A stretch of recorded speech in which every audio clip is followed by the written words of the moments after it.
So I feel like it's here to stay. However, in specific cases, I don't believe that every film requires being in stereoscopic.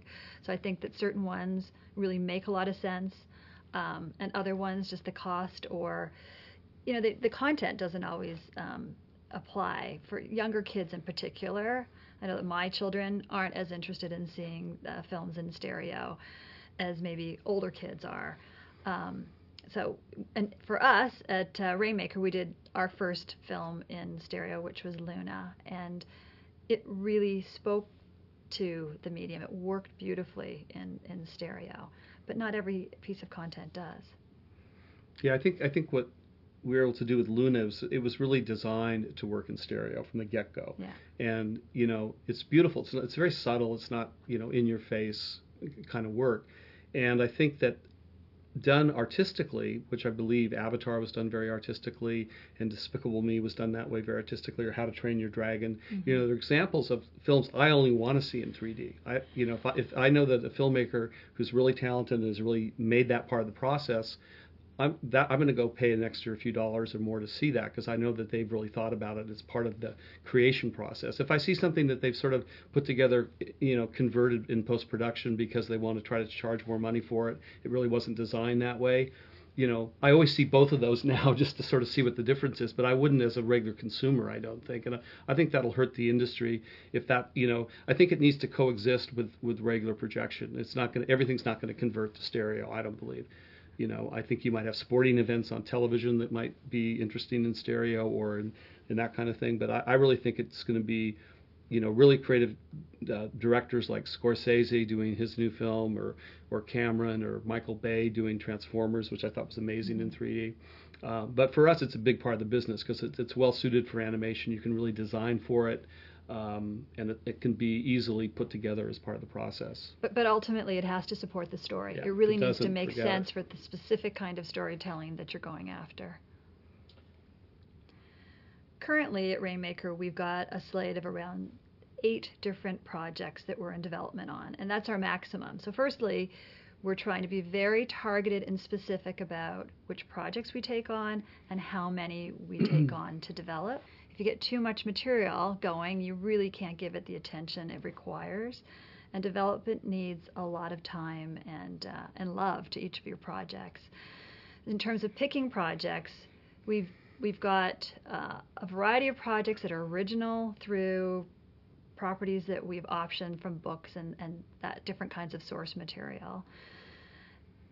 We've targeted and been very careful about picking mostly family properties, comedic properties, and they have a real aesthetic range and variety of different characters. And going out into the marketplace, what we've done is been very thoughtful about really talking to distributors and financiers and ensuring that as we start to pick up material, that this is something that there would be a market for. We're not just picking anything because we happen to like it, but rather that there really is a potential opportunity out there in the marketplace, which is critical for success.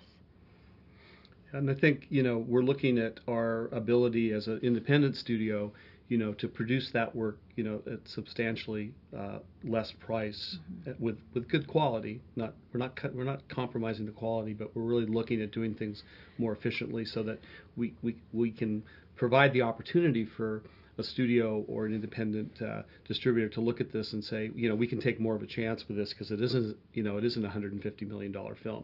Because I think we have to be realistic. We're competing against the big boys. I mean, it's not an easy thing to do, and we've got to, I think as Catherine said, we're really trying to position ourselves in a particular area that we're very focused on, and make sure that we're working on things that we feel have a market and are good stories, and then we're trying to produce those very efficiently and effectively.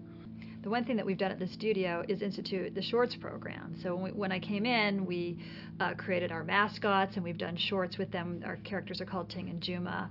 And then we're also leveraging those shorts to develop a feature film from those characters, and are being really, again, strategic about where we spend our money on our shorts and what we produce to really bring our IP and characters to life. Well, I'm not sure, when we're talking budget levels, it may need to be more than that to meet the quality we're talking about. I think the model more is looking at something like Despicable Me, which was, produced for substantially less than what a major DreamWorks or Pixar film would be done, in the $60 million range or $50 million range. And I think, here in Vancouver with the incentives we have and everything else, we're going to be able to bring that cost down and keep the quality up. So I think, given the marketing cost of the films, you have to produce, I think, at a certain quality level. And I'm not sure that there's a real independent market for these really lower budget films. They've got to be really, really low budget, I think, and be able to take a chance. But I think there's a mid ground that's not really workable there, that isn't hitting a quality level that you can actually market, get promotional partners into the film, and make it work on the overall marketing level. But we are actually producing a feature film right in that sweet spot called Escape from Planet Earth. And the key to success on that film really is the writing, the characters, the comedy, the fun. It's a fantastic story. We've got an amazing team on it, and we are producing at a very high level of quality at a very modest budget range there. So for us, we're in the next year going to really show the world what we can do at a reasonable cost, but the creativity is extremely high. It's an exciting project for us.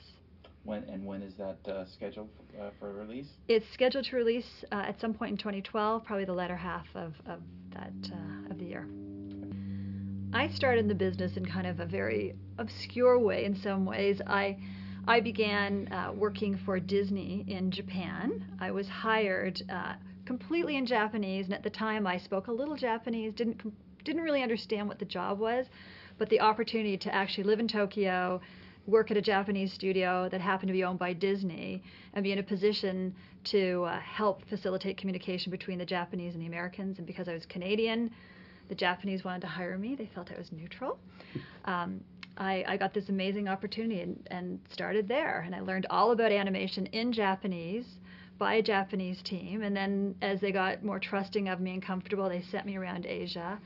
And I slowly became somewhat of an expert on American content and animation in Asia, and then went from there and was moved to the States and worked for Hanna-Barbera, and that was obviously one of the most global companies at the time in terms of animation and sending work around the world. But what I learned through all of my production experiences internationally and domestically was it's all about story and creativity. And I made it my job to learn how to tell the best stories possible. So I was able to really work myself into a position that I'm in today with Rainmaker, which is, thanks to Warren, an incredible opportunity where I'm able to creatively lead a studio and set a vision for an amazing team of artists and talent and be able to tell original stories. I look over to you. What can you share with us? Well, I started off doing, short animated films as a kid, in high school. And luckily, there weren't a lot of people doing that at that time. So you didn't have to be as good as you have to be now. So, I was lucky enough to get my film distributed in a student film package with George Lucas and other people who were in college. I was in high school, and was really fortunate to be one of the first people hired in Industrial Light and Magic when it moved up to San Francisco, where I lived.